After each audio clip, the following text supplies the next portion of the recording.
오늘은 여호와의 큰 날, 여호와의 큰 날이라는 제목으로 말씀을 상고합니다.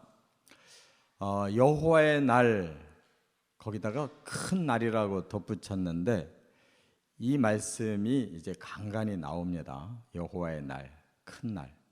이게 바로 종말 심판과 멸망을 말씀하는 겁니다.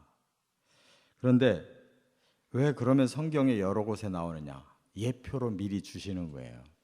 그 시대마다 이런 모습이 시대마다 일어났거든요. 그때의 하나님은 이걸 종말에다가 초점을 맞추고 그 시대의 종말을 그렇게 보여주셨는데 그 시대만을 초점 맞춘 게 아니라 마지막 종말을 초점 맞춘 거예요. 그러면 이 시대의 종말이 뭐냐? 바로 바벨론이 이제 두 번째 제국을 이룹니다. 첫 번째 제국이 아수르였잖아요. 바로 이 스바냐가 예언할 요 타이밍에 그 강대했던 아수르가 바벨론에 의해서 무너져요. 그것을 예언한 것이 바로 우리 앞에서 나훔서에서 하나님 말씀하셨어요. 니느웨가 멸망한다는 것을. 그래서 느니웨 그러면 이건 세상을 예표하는 거예요. 왜냐하면 그 당시에 세상을 지배하던 아수르가 갑자기 바벨론에 의해서 멸망당하는 거거든요. 그게 나훔서의 초점이에요. 이 세상의 멸망. 그 다음에 오늘 이 스바냐서는 유다, 그 중에서도 예루살렘 성에 초점 맞춘 거예요. 그래서 또 여호와의 큰 날이 바로 유다 예루살렘에 임한다 하는 거예요. 그것은 그 다음 순서로 바벨론이 아수르를 멸망시킨 다음에 바로 20여 년 후에 누구를? 유다를 공격하기 시작했어요. 그래서 세 차례 BC 605년에 1차 침공을 해서 다니엘 같은 사람들이 다 끌려간 겁니다. 에스겔, 다니엘 이런 똑똑한 사람들이. 그 다음 두 번째 597년 또 세 번째가 586년. 마지막 세 번째 586년에는 20대 왕 스드기야가 두 눈이 뽑히고 쇠사슬에 끌려서 자식들이 다 죽고 다 백성들이 끌려가고 마지막 예루살렘 성전까지 완전히 불타고 남아난 게 없었어요. 그게 멸망이 그 시대 그 사람들이 그게 멸망이잖아요. 그러니까 그 무서운 광경을 조금 있으면 바로 볼 거게 될 거다. 세상 사람들은 느니웨의 멸망을 받고 유다 예루살렘 백성들은 바로 자신들의 그 성의 그런 멸망을 볼 거다. 그러나 그것은 그 시대만의 얘기로 끝나는 게 아니에요. 그 시대를 예표로 해서 앞으로 세상이 이렇게 멸망하는 것이다 라는 걸 말씀하고 있어요. 그렇기 때문에 신약에서는 이 날을 주의 날이라고 그랬어요. 주께서 재림하셔서 심판하신다. 그리고 거기만 초점 맞춘 게 아니라 거기서 성도들을 다 부활시키고 바로 예수님이 끌어올려서 영원히 함께 하겠다. 그래서 종말 심판에는 영벌과 영생이 결론에 나오는 거예요. 이 성경 전체의 방향을 제대로 아시고 잘 깨달으시기 바랍니다. 그런데 지금 이 시대가 과연 역사의 한 부분이냐 아니면 정말 역사의 종말이냐, 이건 누가 뭐라고 해도 진짜 역사의 종말이에요. 왜냐하면 사람들이 만들어낸 핵폭탄이 이 지구를 수십 번이라도 없앨 수가 있으니까. 사람이 그 핵폭탄을 가지고 있는데 지금 사람들이 정신이 온전합니까? 그거 지킬 만한 그런 온전한 정신이 있어요? 바로 우리 한민족 북한도 그거 만들어 가지고 지금 정 안 되면 그걸로 해보겠다는 건데, 그 사람들이 정신이 온전해서 지금 70년 이상 하나님 버리고 온갖 박해를 다해서 기독교인들을 말살시키고 같은 민족을 전쟁을 해서 이렇게 많은 사상자가 나고 지금까지도 분단을 시킨 그 사람들 정신이 온전할 하다고 우리가 믿고 걱정 없다고 할 수가 있어요? 미국과 러시아와 중국과 강대국들이 막 수천 기 수만 기씩을 다 준비해 놨는데 그게 잠잠할 수 있다고 생각하세요? 그런데 사람들은 그거를 제껴놔요. 그럴 리가 있겠냐. 이렇게 점점 잘 살고 점점 뭔가가 돼가는데. 그런데 어떻게 죄악은 더 깊어져요. 더 살인사건이 더 잔인하잖아요. 정말 평범한 주부가 그렇게 사람을 기가 막히게 그렇게 난도질해서 버릴 수가 있어요. 그게 바로 이 악이 이 땅에 지금 팽배해져 있어서 모든 사람들이 사탄의 마음에 가득 차 있다는 걸 깨달아야 될 줄 믿습니다. 그래서 이 인류 종말의 이 큰 날은 어떠한 현상이 일어나는가? 세 가지가 있어요. 첫째, 14절에 보면 가깝고도 빠른 날 이렇게 말씀했어요. 여기 14절에 보니까 여호와의 큰 날이 가깝도다, 가깝고도 빠르도다 그랬어요. 그러니까 이미 그 눈앞에 아수르가 멸망하는 게 지금 현장에 보이고 뿐만 아니라 20년만 있으면 유다가 그 꼴이 나는 거예요. 근데 어떻게 선지자가 그걸 보면서 느긋하게 말할 수가 있어요? 가깝도다, 가깝고도 빠르다. 한순간에 닥친다. 이게 거짓말이 아니라 그 시대에 그렇게 바벨론이 아수르를 멸망하더니 바로 남유다를 쳐들어와서 멸망시킨 거예요. 하나님은 하루가 천년 같고 천년이 하루 같다고 그랬는데 지금 그 시대가 지금 2600년 전인데 천년이 하루 같은 하나님은 이틀 반밖에 안 지났잖아요. 2600년이면 이틀 반 만에 이렇게 이루어진다고 하는 시각을 가진다면 얼마나 이것이 실감나는 단어예요. 가깝고도 빠르다. 내일 반나절이면 어떤 일이 일어날지 모르는 상황이에요. 이렇게 하나님이 다급하신 거예요. 왜? 영혼들을 빨리 구원하고 이 땅에 악을 제거해야만 살릴 수 있으니까. 그래서 하나님은 이 유다 예루살렘에 지금 바벨론이 침략을 해서 어떻게 이 땅이 멸망당하는지를 눈앞에 보기 때문에 막 다급하게 이렇게 말을 하는 거예요. 그래서 이 가깝고도 빠르도다 해놓고 여호와의 날의 소리로다 용사가 거기서 심히 슬피 우는도다. 뭐 평범한 사람 말할 것도 없고 목숨을 아끼지 않는 그리고 날랜 그 검과 창을 가지고 적을 이기려고 했던 그 사람들이 너무너무 무서운 그 재앙 앞에 슬피 운다는 거예요. 그러니까 완전히 아주 사람들은 그 재앙 앞에 그냥 다 손을 들어버리고 절망 상태라는 거죠. 바벨론에게 그렇게 당했어요. 유다가.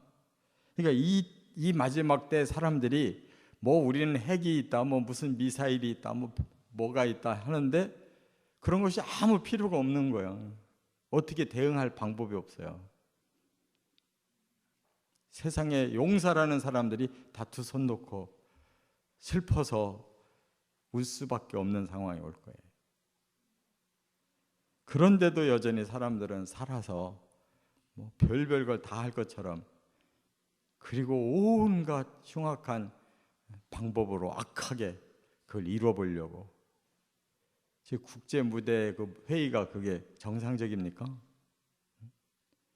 자기 살려고 그냥 무조건 상대방을 짓누르고 어떻게 해서든 음모를 꾸며서라도 뭔가를 잡으려고 하는 이러한 세상에 이게 정상적인 회의냐고. 두 번째 15절 16절에 보면 분노의 날이다 그랬어요. 이 더 무서운 건 가까운 것도 무서운데 그 가까이 다가오는 이 여호와의 날이 분노의 날이다. 그러니까 하나님의 그 분노가 다 쏟아진다는 뜻이에요.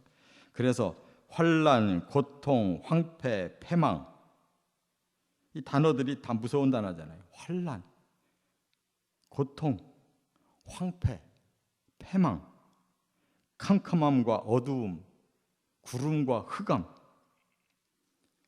이 뭔가가 끝장나는 이 모습이 이렇게 몇 개의 단어로 다 설명해 버렸어요.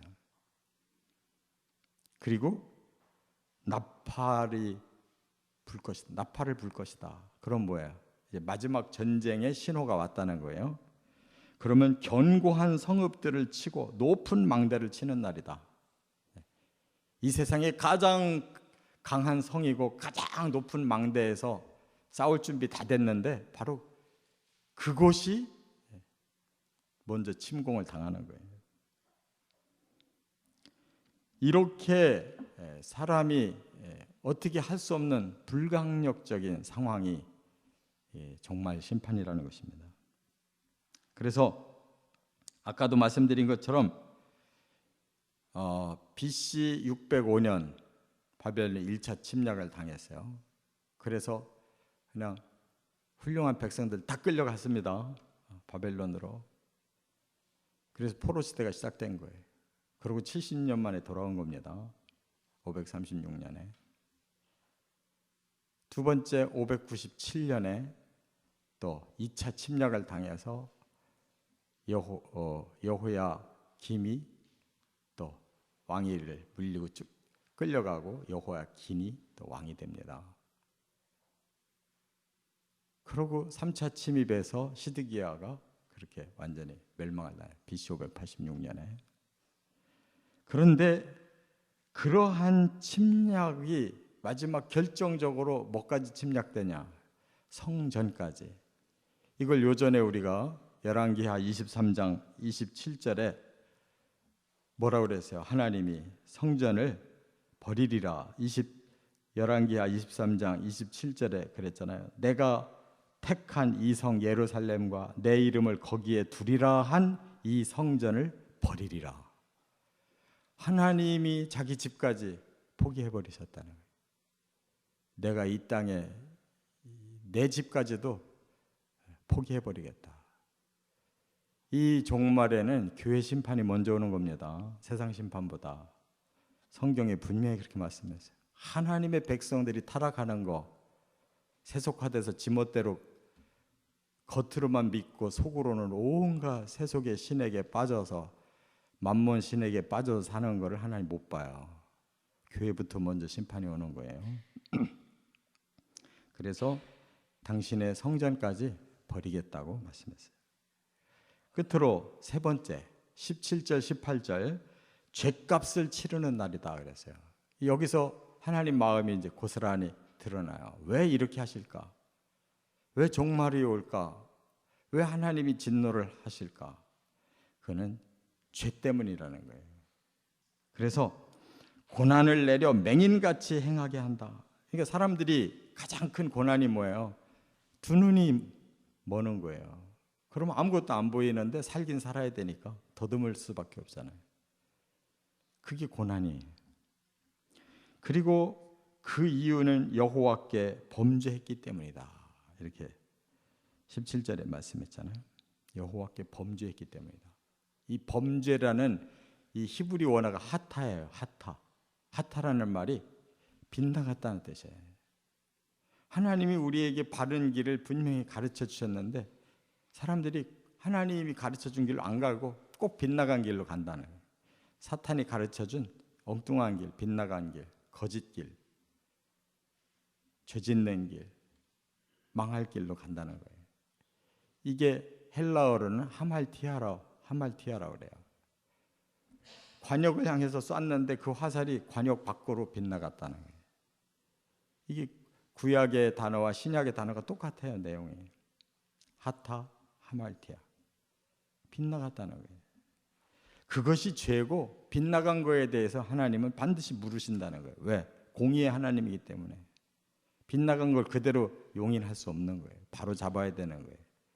그래서 하나님이 죗값을 치르게 한다. 여기에 그 죄값이 뭐냐? 피가 쏟아져 티끌같이 되고 살은 분토같이 될 것이다. 가장 존귀한 자가 사람이잖아요. 근데 사람이 지금 저 사건들이 보면은 얼마나 비참하게 사람이 죽어요. 이건 쓰레기만도 못해. 사람이 죽으면 쓰레기만도 못해요. 흙만도 못한 거예요. 사람이 죽으면. 그래서 그 피가 쏟아져서 티끌같이 되고 살이 분토같이 된다 하는 거는 가장 쓸모없는 그런 존재로 바뀌는 거예요. 사람은. 이때 은금이 소용이 없다 그랬어요. 사람들은 지금 뭐가 불안하다 그러면 이야 금이나 사두자. 그럼 내가 나중에 그거 가지고 다시 재기할 수가 있다. 그날이 되면 은금이 필요 없어요. 사람이 분토가 되는데 뭐 가지고 있는 게 뭐가 되겠어요? 다 분토가 되는 거지. 그러니까 정말 필요한 게 뭐냐 이거예요. 정말 필요한 게 은금이냐 우리 육체냐. 그게 아니잖아요. 사람의 영혼이 똑바라서 빗나간 길에서 바로 돌아오는 게 중요하지 그 이외에 다른 게 뭐가 중요해. 하나님이 창조자시라는 걸 알고 하나님 역사의 주권자라는 걸 알고 그분 앞에 주신 진리대로 사는 것 외에 뭐가 더 필요해요? 제 아무리 잘 먹고 운동한다고 이 몸이 지탱이 되며 아무리 금 사서 재겨놨다고 그게 나를 살리고 재기할 수 있냐고. 이 차원을 생각 못하면 망하는 거예요. 깨달으시기 바랍니다. 그래서 온 땅이 여호와의 질투의 불에 삼켜질 것이다. 하나님이 질투의 불이라고 그랬어요. 왜? 그렇게 사랑했는데 그렇게 사람들을 사랑해서 이 땅에 심어주고 복을 내리려고 온갖 걸 다 주셨는데 우리가 TV에서 가끔 이 자연환경 찍어놓은 거 보면 얼마나 기가 막히게 아름다워요. 근데 그 속에 저주가 얼마나 또 많아요. 사람들이 얼마나 아름답고 훌륭해 보여요. 이 속을 들어가 보면 얼마나 썩어 있고 더러워요. 바로 그 모습에 하나님이 그렇게 아름답게 세상도 사람도 만들어 놨는데 이 사탄이 들어와서 그 속에 죄를 넣어주니까 이렇게 더럽고 세상이 깊숙이 들어가 보면 얼마나 저주가 천지인지 약육강식으로 그 아름다운 자연 속에서는 저주가 넘치고 있잖아요. 이걸 볼 줄 알아야 똑바로 살 수 있는 거예요. 그래야 이 나를 대비할 수 있는 거예요. 이제는 뭐 사람 귀에 어떻게 뭐 좋은 말 해줘가지고 인기 끄는 시대가 아니에요. 지금은 단 한 사람이 돌아오더라도 바르게 전해주고 바르게 믿는 이 외에 다른 방법이 없어요. 그래서 모든 주민이 놀랍게 멸절할 것이다. 사람들이 상상하기도 싫은 모든 주민이 놀랍게 멸절할 것이다. 그 마지막 순간에 절대절명의 상황이잖아요. 우리는 여기에서 예수 그리스도의 재림과 우리를 부활시켜서 공중으로 끌어올려 주와 함께 항상 있는 이것밖에 피난길이 없어요. 반드시 이 진리대로 될 걸 믿고 준비하며 살아가는 저와 여러분 되시기를 주의 이름으로 축원합니다.